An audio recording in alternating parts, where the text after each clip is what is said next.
உறவுகளுக்கு வணக்கம். இன்றைய தினம் தமிழக அரசியல் நிலவரம் தொடர்பாக, முக்கியமாக தமிழக வெற்றிக் கழக தலைவர் விஜய் அவர்கள் பங்கேற்ற அந்த கூட்டத்தில் இடம்பெற்ற அந்த ஒரு துயரமான சம்பவம், அதனுடைய பின்னணி, அந்த விடயங்கள் தொடர்பாக இன்றைய தினம் பார்க்க இருக்கின்றோம். உண்மையில் இது ஒரு மேலோட்டமான விடயமல்ல. தொடர்ச்சியாக தமிழகம் என்பது ஈழத்தமிழ் மக்களுடைய எங்களுடைய விடுதலை அரசியலை முன்கொண்டு செல்கின்ற அந்த பெரும் பரப்பிலே தமிழகத்தினுடைய பங்கு மிகப்பெரிய ஒரு பங்கு இருக்கின்றது. இந்தியாவை கடந்து, இந்தியாவை மீறி இந்த விடயங்களிலே, தமிழ் மக்களுடைய விடயங்களிலே ஒரு எந்த விதமான ஒரு தாக்கங்களையும் செலுத்திவிட முடியாது என்கின்ற புறநிலையிலே இந்தியா என்று வருகின்ற போது தமிழகத்தை கடந்து இந்தியாவினால் ஈழத்தமிழர்களுடைய விவகாரங்களிலே எதையுமே சாதித்து விட முடியாத ஒரு நிலைமை இருக்கின்றது. இன்று எங்களுடைய ஆயுதங்கள் மௌனிக்கப்பட்டதுக்கு பின்னரான அரசியலிலே தமிழகத்தை தவிர்த்து நேரடியாக டெல்லியுடனான உறவு நிலையை தமிழ் தேசிய அரசியல் ஒரு கையாளுகின்ற அணுகுமுறை தான் இன்று இந்தியா ஈழத்தமிழர்களை கைவிட்டு இன்று சிங்கள பெருந்தேசியவாதத்தோடு அவர்களுடைய உறவு நிலை மேம்படுவதற்கான காரணமாக இருக்கின்றது. அந்த விடயம் தொடர்பாக நாங்கள் பின்னர் ஒரு நிகழ்ச்சியிலே நாங்கள் அந்த விடயங்களை ஆழமாக பார்க்க முடியும். இப்போது நாங்கள் அந்த நடிகரும் தமிழக வெற்றி கழகத்தினுடைய தலைவருமான விஜய் பங்கு பெற்றிய அந்த தேர்தல் பரப்புரை கூட்டம், உண்மையில் தமிழகத்திலே 2026ஆம் ஆண்டு சட்டமன்ற தேர்தல் வரப்போகின்றது. ஆட்சியில் இருப்பவர்களுக்கு அந்த ஆட்சியை தக்க வைக்க வேண்டும் என்கின்ற ஒரு நெருக்கடி, ஒரு பீதி திராவிட முன்னேற்ற கழக தரப்பு கடும் பிரயத்தனங்களை மேற்கொண்டு வருகின்றது. ஆட்சியை இழந்த தரப்புகள், குறிப்பாக அண்ணா திராவிட முன்னேற்ற கழகத்துக்கு ஜெயலலிதா அவர்களுடைய உயிரிழப்புக்கு பின்னதாக அவர்களினால் பெரிய அளவு ஒரு தாக்கத்தை செலுத்த முடியாத ஒரு நிலைமை காணப்படுகின்றது. அவர்கள் தேசிய கட்சிகளோடு கூட்டணி வைத்து தங்களுடைய அரசியல் இருப்பை தக்க வைக்க வேண்டிய நிலைமை அவர்களுக்கு இருக்கின்றது. பாரதிய ஜனதா கட்சியை பொறுத்தவரையிலே அவர்கள் இமயம் முதல் குமரி வரை தங்களுடைய கொடியை நாட்ட வேண்டும், தாமரையை மலர வைக்க வேண்டும் என்ற ஒரு நிகழ்ச்சி நிரலை முன்கொண்டு வருகின்றார். ஆனால் தென்னிந்தியாவில், குறிப்பாக தமிழ்நாட்டிலே அவர்களுக்கு அந்த தாமரை என்பது ஒவ்வொரு தேர்தலிலுமே அது ஒரு மொட்டாக ஒரு மொட்டாக வருவதற்கு முன்னரே ஒரு கருகுகின்ற நிலைமை தான் இருக்கின்றது. அந்த அளவிலே தமிழ்நாட்டை பொறுத்தவரையிலே அந்த திராவிட இயக்கங்கள், ஒரு தமிழ் தேசியத்தினுடைய எழுச்சி, அந்த விடயம் பாரதிய ஜனதா கட்சியினுடைய அந்த தாமரையை மலர வைக்கின்ற அந்த கனவாகவே போய்கொண்டிருக்கின்றது. அதே போன்று காங்கிரஸை எடுத்துக்கொண்டால் அவர்களும் திராவிட கட்சிகளோடு சேர்ந்து கூட்டணி வைக்காமல் அவர்களால் பெரிய தாக்கத்தை செலுத்திவிட முடியாது என்கின்ற நிலைமை தான் இருக்கின்றது. ஆகவே அவர்கள் இப்போது அவருடைய கவனம் முழுக்க தேசிய அளவில் இருக்கின்றது. இங்கே இருக்கின்ற திராவிட கட்சிகளோடு, குறிப்பாக திராவிட முன்னேற்ற கழகத்தோடு சேர்ந்து அவர்கள் சவாரி செய்து குறைந்தபட்சம் இருக்கின்ற வாக்கு வங்கியை தக்க வைக்க வேண்டும் என்பதுதான் அவர்களுடைய நிலைப்பாடு. இப்போ இதிலே தமிழ்நாட்டை எடுத்துக்கொண்டால் கருணாநிதி மற்றும் ஜெயலலிதா ஆகிய இரண்டு பெரிய ஆளுமைகளும் கடந்த 50 ஆண்டு கால அரசியலிலே ஒரு செல்வாக்கு செலுத்திய அந்த இரண்டு ஆளுமைகளும் அடுத்தடுத்ததாக மறைந்ததை அடுத்து ஏற்பட்ட வெற்றிடம் என்பது தமிழக அரசியலிலே புதிய ஒரு சூழலை அது உருவாக்கி இருக்கின்றது. அதற்கு முன்னர் ஜெயலலிதா இல்லை எம்ஜிஆர் இருந்தபோது எம்ஜிஆருக்கு கருணாநிதி, அதுக்கு பின்னர் கருணாநிதி ஜெயலலிதா என்கின்ற வகையிலே தமிழக அரசியல் என்பது கட்டமைக்கப்பட்டிருந்தது. அந்த இருவரும் அடுத்தடுத்து உயிரிழந்ததுக்கு பிற்பாடு ஏற்பட்ட வழி என்பது தகுதி உள்ளவர்கள், திறமை உள்ளவர்கள், மக்களுடைய மனங்களிலே இடம் பிடிக்கக்கூடியவர்கள் ஒரு புதிய ஒரு ஆட்சி, புதிய ஒரு தரப்புக்கு ஒரு வழிவிட்டு ஒதுங்குகின்ற நிலைமை அதை ஏற்படுத்தி இருந்தது. இருந்தபோதும் அந்த திராவிட முன்னேற்ற கழகத்தினுடைய அதுக்கு வந்தது பின்னர் வந்த அதிமுக, ஜெயலலிதாவோட மறைவுக்கு பின்னர் வந்த அந்த ஆட்சியை ஒரு பலகீனமான விடயங்களை முன்னெடுத்ததன் காரணமாக மீண்டும் திராவிட முன்னேற்ற கழகம் தலையிற்கக்கூடிய ஒரு நிலைமை இருந்தது. திராவிட முன்னேற்ற கழகத்தினுடைய அந்த கடந்த வெற்றி என்பது, திராவிட முன்னேற்ற கழகம் வந்தால் இந்த விடயங்கள் எல்லாம் சிறப்பாக இருக்கும் என்கின்ற ஒரு பின்னணியிலே தமிழக மக்கள் அவ்வாறான ஒரு ஆணையை வழங்கி இருக்கவில்லை. மாறாக அண்ணா திராவிட முன்னேற்ற கழகத்தினுடைய பலகீனமான ஆட்சி முறைதான் திராவிட முன்னேற்ற கழகத்தை அந்த இடத்துக்கு கொண்டு வந்து நிறுத்தியதால் அவர்களுக்கு மாற்றியவர்கள்தான் என்கின்ற நிலைமை இருந்தது. ஆனால் இன்று அப்படி அல்ல. என்று சீமானவர்களுடைய நாம் தமிழர் கட்சியும் ஒரு கணிசமாக அவர்கள் ஒரு ஆரோக்கியமான வளர்ச்சி நிலையை நோக்கி தமிழக அரசியலிலே அவர்கள் அடியெடுத்து வைத்து வருகின்றார்கள். இந்த வருகின்ற 2026ஆம் ஆண்டு சட்டமன்ற தேர்தலிலே ஒரு செல்வ ஆட்சியை கைப்பற்றக்கூடிய ஒரு நிலைமை இல்லாவிட்டாலும் ஒரு செல்வாக்கு செலுத்தக்கூடிய அளவுக்கு கணிசமான ஒரு வாக்கு சதவீதத்தை பெற்று பல சட்டமன்ற உறுப்பினர்களை பெறக்கூடிய அளவுக்கு தமிழக நிலைமைகள் இருக்கின்றது. இப்போ இப்படியான ஒரு நிலைமையில்தான் நடிகர் விஜயனுடைய அரசியல் பிரவேசம் என்பது தமிழக அரசியலிலே ஒரு திடீர் ஒரு பரபரப்பை ஏற்படுத்தியிருந்தது. உண்மையிலே நடிகர் விஜய் அவர்களுடைய மாநாடு, தேர்தல் பரப்புரை கூட்டங்களிலே கூடுகின்ற கூட்டங்கள் எல்லோரையுமே ஒட்டுமொத்த இந்திய அரசியலே திரும்பி பார்க்க வைக்கின்ற அளவுக்கு விஜயனுடைய அந்த அரசியல் நகர்வுகள், அந்த கூட்டங்கள் ஒரு தாக்கம் செலுத்தக்கூடியதை நாங்கள் பார்க்கக்கூடியதாக இருக்கின்றது. இதில் முக்கியமாக திராவிட முன்னேற்ற கழகத்துக்கு இந்த விஜயனுடைய அரசியல் வருகை என்பது யாருடைய வாக்கை பாதிக்கப் போகின்றது? இது சீமானுக்கு எதிரான கூட்டமாகத்தான் தான் பலராலும் அது பார்க்கப்பட்டது. ஆனால் உண்மையிலே நாம் தமிழர் கட்சி சீமானுடைய வாக்கு வங்கியை பாதிக்கக்கூடிய அளவிலே விஜயனுடைய அரசியல் வருகை என்பது இருக்காது என்பது என்னுடைய அவதானிப்பு. தமிழக அரசியலை மிக நுணுக்கமாக ஆழமாக பார்த்தவன் என்ற வகையிலே விஜயனுடைய சீமானவர்கள் 2010ஆம் ஆண்டிலிருந்து கட்டியெழுப்பி வருகின்ற அரசியல் என்பது வேறு விதமானது. அதை எவராலுமே இட்டு நிரப்ப முடியாது. அவர் எந்த விதமான அந்த இதுவரை காலமான வழக்கமான தமிழக அந்த அரசியல் கலாச்சாரங்களை அனைத்துமே தவிடுபொடியாக்கி தனக்கென்று புதிய ஒரு பாதையிலே அவர் ஒரு புதிய ஒரு அரசியல் பயணத்தை அவர் யாருடைய பாதையிலும் அவர் அந்த பாதத்தை அவர்களுடைய அடிச்சுவட்டிலே அவர் பயணிக்கவில்லை. நாம் தமிழர் என்பது ஒரு புதிய ஒரு தமிழ் தேசிய அரசியலுடைய ஒரு புதிய பாதை. அவரை முன்னுதாரணமாக கொண்டு இனி வருங்காலங்களில் அரசியல் முன்னெடுக்கக்கூடிய அளவுக்கு தான் நாம் தமிழருடைய அரசியல் பயணம் என்பது இருக்கின்றது. ஆகவே நாம் தமிழர் அந்த இதுவரை 36 லட்சம் வாக்காளர்களை அவர்கள் தக்க வைத்திருக்கின்றார்கள் என்றால் அது அத்தனையுமே ஒரு ஆரோக்கியமான ஒரு உறுதியான நாம் தமிழர் கட்சியினுடைய அரசியல் அதனுடைய வாக்கு வங்கி என்பது ஒரு நிலையானதாக அவர்களுக்கானதாகவே இருக்கின்றது. அதை எவராலுமே திசை திருப்பி விட முடியாத அளவுக்கு கடந்த ஒரு 15 ஆண்டுகளாக அதனுடைய அரசியல் கட்டமைக்கப்பட்டு வருகின்றது. ஆக இப்படியான ஒரு பின்னணியில் பார்க்கின்ற போது நடிகர் விஜய்க்கு கூடுகின்ற கூட்டங்கள் முதலிலே வாக்குகளாக மாறும் என்பதை உறுதியாக கூறிவிட முடியாது. என்றால் திரைப்பட நடிகர்கள் மீதான கவர்ச்சி என்பது பல அரசியல் களங்களிலிருந்து உருவாக்கப்படுகின்றது. உண்மையிலே நடிகர் விஜய் என்பவர் ஒரு சினிமா கதாநாயகனாக திராவிட முன்னேற்ற கழகத்தினுடைய ஒரு ஆதரவு இனியில் என்ற ஒரு திராவிட முன்னேற்ற கழகத்தினுடைய உறுதியான வாக்கு வங்கி இருக்கின்ற குடும்பங்களுக்குள்ளாகவும் ஒரு சினிமா ரசிகர்கள் என்ற அடிப்படையிலே அவர் விஜய்க்கான ரசிகர்கள் இருப்பார்கள். அண்ணா திராவிட முன்னேற்ற கழகத்தினுடைய தொண்டர்களிடையும் விஜயனுடைய ரசிகர்கள் இருப்பார்கள். ஆகவே அவர்களுடைய பிள்ளைகள் அவர்களுடைய வாரிசுகள் என்று வருகின்ற போது சகல கட்சிகளையும் பிரதிநிதித்துவப்படுத்தக்கூடியதாக விஜயினுடைய ரசிகர்கள் என்கின்ற ஒரு அடிப்படையில் தங்களுடைய இதுவரை காலம் கிட்டத்தட்ட ஒரு 2-3 தசாப்தங்களாக ஒரு பிரபலமான ஒரு கதாநாயகனாக ஒரு மிகப்பெரிய பிம்பத்தோடு தன்னை ஒரு மக்களிடமிருந்து அந்நியப்படுத்தப்பட்டு ஒரு மூடிய அறைக்குள்ளே வாழ்ந்து வந்த விஜய் இப்போது பொது வழியிலே வருகின்ற போது அந்த ஈர்ப்பு அவரை பார்க்க வேண்டும். தங்களுடைய இதுவரை காலம் தாங்கள் நேசித்த தாங்கள் ஒரு உயிராக நேசித்த எங்களுடைய கதாநாயகன் இப்போது பொது வழியிலே வருகின்றான் ஆனால் அவர் நிகழ்வுகளுக்கு வருவது என்பதே மிக அரிது. இப்போது அரசியல் காரணமாக அவர் பொது வழியில் வருகின்ற போது அவரை பார்க்க வேண்டும் என்ற முண்டி அடிப்பு இதுதான் காரணம். அந்த கூட்டம் அந்த விஜயனுடைய ரசிகர்கள் தான் இதிலே பெரும்பாலான ஒரு கூட்டமாக நாங்கள் பார்க்கக்கூடியதாக இருக்கின்றன. இவை அனைத்துமே வாக்குகளாக மாறும் என்பது அந்த தேர்தல் நேரத்தில் அரவாசி மாற்றுக் கட்சிகளைச் சேர்ந்தவர்களுடைய அந்த குடும்பங்களுக்குள்ளே இருக்கக்கூடியவர்கள் இந்த கூட்டங்களுக்கு வருகின்றார்கள். விஜய் என்கின்ற ஒரு கதாநாயகனை பார்க்க வேண்டும் என்பதற்காக ஒரு அரசியல் ரீதியாக இது வாக்காக மாறும் என்று பார்த்தால் அது நிச்சயமாக இதிலே ஒரு 50% கூட வாக்காக மாறுமா என்றால் அது ஒரு மிகப்பெரிய ஒரு கேள்விக்குறிதான். அதை விட ஒரு கொள்கை அரசியல் இப்போ இதுவரை காலமும் திராவிட கட்சிகளிடமிருந்து ஒரு தமிழ் தேசியம் என்கின்ற உறுதியான நிலைப்பாட்டோடு சீமானவர்களினால் வளர்ந்து வருவதே மிகப்பெரிய ஒரு கஷ்டமாக இருக்கின்ற போது ஒருமனே ஒரு சினிமா கவர்ச்சியை வைத்துக்கொண்டு ஒரே இரவிலே திடீரென அங்கே தமிழக மக்களை மாற்றிவிட முடியாது. அவ்வளவு தூரம் திராவிட முன்னேற்ற கழகம் அண்ணா திராவிட முன்னேற்ற கழகம் தமிழக மக்களை ஒரு நீண்ட காலமாகவே ஒரு தங்களுடைய அந்த கட்டுப்பாட்டுக்குள்ளே வைத்திருந்த அந்த சின்னங்கள் உதயசூரியன் மற்றும் இரட்டைலை என்கின்ற அந்த 2 சின்னங்களுக்குள்ளாக அந்த மக்களை அவர்கள் அடிமையாக வைத்திருக்கின்றார்கள். அவ்வளவு தூரத்துக்கு மக்களிடையே அது நிலை பெற்று விட்டது. அது ஒரு தலைகள் மாற்றம் ஏற்படுவது என்பது ஒரு வலுவான கொள்கை நிலைப்பாட்டின் அடிப்படையில் தான் அவ்வாறான மாற்றத்தை உருவாக்கும். ஆனால் விஜயிடம் அவ்வாறான ஒரு சித்தாந்தமோ இல்லை கொள்கைகளோ விஜயனுடைய அரசியலிலே முன்வைக்கப்படவில்லை. அவர் தான் வந்தால் இந்த விடயங்களை செய்வேன் என்று ஒரு பொதுப்படையான விடயங்களை கூறுகின்றார்களே தவிர நாம் தமிழர் கட்சியை போன்று தெளிவான ஒரு ஆட்சி பரவை வைத்து தெளிவான கொள்கைகளை முன்வைத்து அவருடைய தமிழக வெற்றி கழகத்தினுடைய அரசியல் என்பது கட்டமைக்கப்படவில்லை.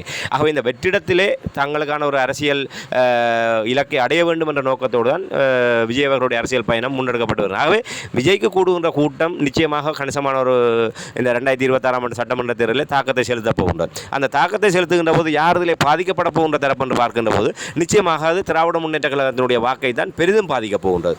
என்றால் கடந்த திராவிட முன்னேற்ற கழகத்தினுடைய கடந்த ஆட்சி என்பது ஒரு மெச்சக்கூடிய வகையில் தமிழக மக்கள் கடந்த 2019ஆம் ஆண்டு நடைபெற்ற தேர்தலிலே அவர்கள் திராவிட முன்னேற்ற கழகத்துக்கு அவர்கள் விரும்பாமல் ஒரு வாக்களித்த போது அதை அவர்கள் உறுதி செய்யக்கூடிய வகையில் இந்த ஆட்சி என்பது இடம்பெறவில்லை.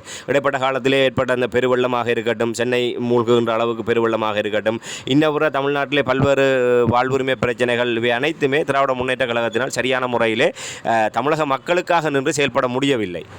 ஆகவே அவர்கள் நீட் தேர்வாக இருக்கட்டும், இல்லை இன்னபிற விடயங்களாக இருக்கட்டும், அளித்த வாக்குறுதிகளை நிறைவேற்ற முடியாதவர்களாக, மத்திய அரசாங்கத்தோடு இணங்கி போய் தமிழக மக்களுடைய விடயங்களை சாதிக்கக்கூடியவர்களாக, இல்லை எதிர்த்து அதை சாதிக்கக்கூடியவர்களாக எதையுமே செய்ய முடியவில்லை.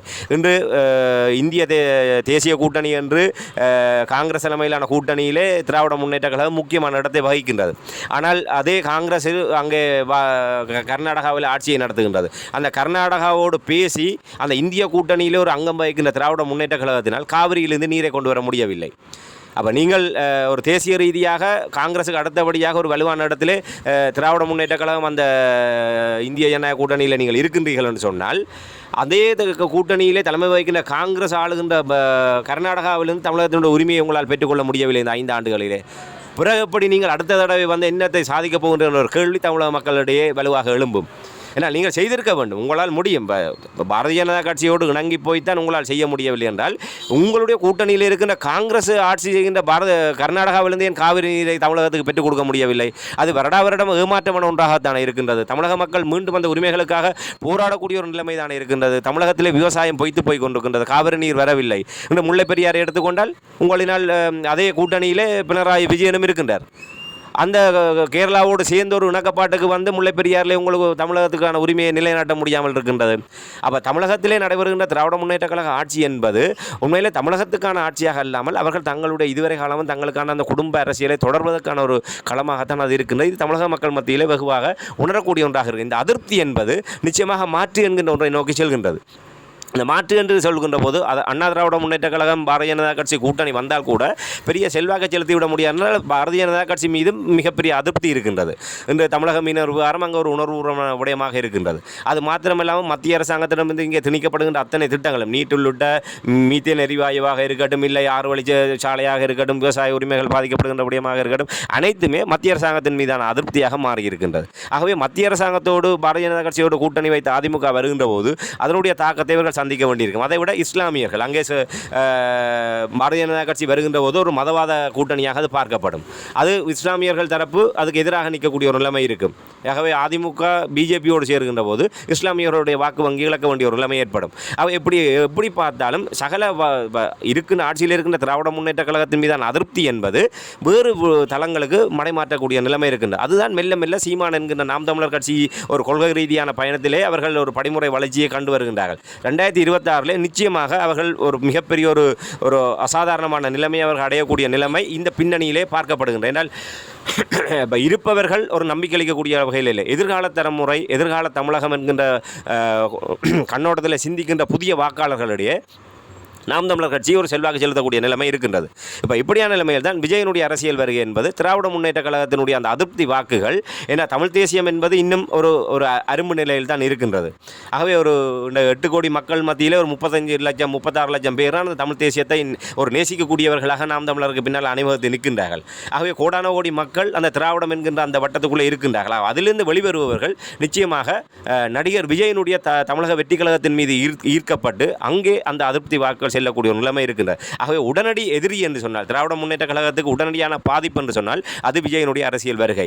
ஆகவே இந்த இடத்தில் தான் நாங்கள் தமிழக காவல்துறை வட்டாரங்களிலிருந்து அறிகின்ற தகவல் அடிப்படையில் உண்மையிலே கரூரில் இடம்பெற்ற அந்த விடயம் என்பது திராவிட முன்னேற்ற கழகத்தினுடைய ஒரு திட்டமிட்ட நடவடிக்கையாகத்தான் பார்க்கப்படுகின்றால். விஜயை எப்படியாவது அரசியல் ரீதியாக வீழ்த்த வேண்டும் என்று சொன்னால் இப்படியான ஒரு சம்பவத்தை இவர்கள் அரங்கேற்ற வேண்டும். அவை ஒரு திட்டமிட்ட ஒரு அரசியல் படுகொலையாகத்தான் இந்த விடயம் அரங்கேற்றப்பட்டிருக்கின்றன. என்றால் இப்படியான ஒரு விடயத்தினூடாக விஜய்க்கு எதிர்மறையான ஒரு நிலைப்பாட்டை ஏற்படுத்தி மக்கள் மத்தியில் அரசியல் ரீதியாகவும் அவரை ஒரு பின்னடைவை சந்தித்து, என்றால் இது திராவிட முன்னேற்ற கழகம், அண்ணா திராவிட முன்னேற்ற கழகம் போன்று ஒரு அரசியலிலே பலத்தவர்களாக இருந்தால் இதெல்லாம் ஒரு விடயமே இல்லை. என்றால் அவர்கள் இப்படியான பல அரசியல் படுகொலையில் தான் அவர்களுடைய அத்திவாரமே போடப்பட்டிருக்கின்றது. ஆனால் நடிகர் விஜயை பொறுத்தவரையில் புதிய ஒரு அரசியல் பயணத்தை தொடங்குகின்ற போது ஆரம்பத்தில் இப்படியான ஒரு நெருக்கடி வருகின்ற போது அது நிச்சயமாக ஒரு உள ரீதியாகவும் ஒரு அரசியல் ரீதியாகவும் அவருக்கு மிகப்பெரிய ஒரு பாதிப்பை ஏற்படுத்தும். அந்த வகையில் சரியான இடம் என்பது அவருக்கு வழங்கப்படாமல் கரூரில் இழுத்தடிக்கப்படுகிறது. மிக குறுகலான இடம்.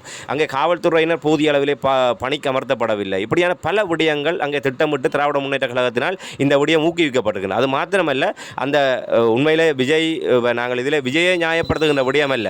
இன்று 2 மாநாடுகளை பல லட்சக்கணக்கான மக்கள் கூடுகின்ற அளவுக்கு மிக நேர்த்தியாக அந்த மாநாடுகள் நடத்தப்பட்டிருக்கின்றது.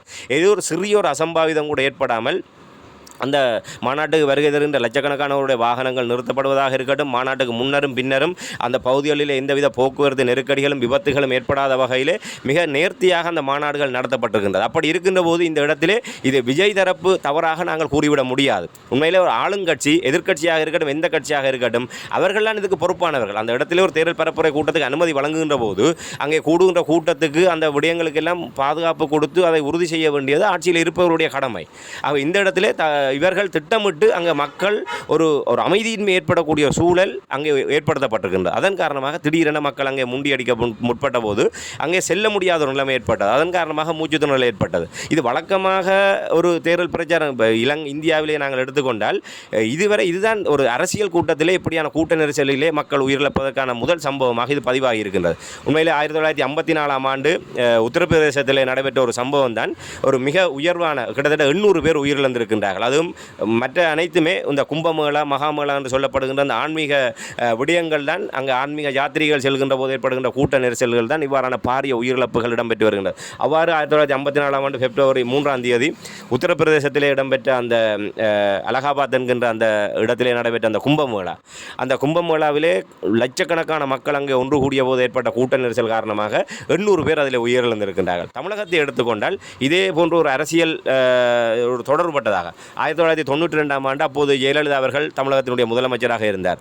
அவர் முதலமைச்சராக இருந்தபோது அங்கே மகாமகம் என்று சொல்லப்படுகின்ற அந்த நிகழ்வு மிகப்பெரிய ஒரு ஆன்மீக ரீதியாக கொண்டாடப்படுகின்ற ஒரு நிகழ்வாக இருக்கின்றது. கும்பகோணத்திலே இடம்பெறுகின்ற அந்த நிகழ்விலே ஜெயலலிதா அவர்கள் முதலமைச்சராக இருந்த காலப்பகுதியில் அவர் பங்கு பெற்றிருந்தார்.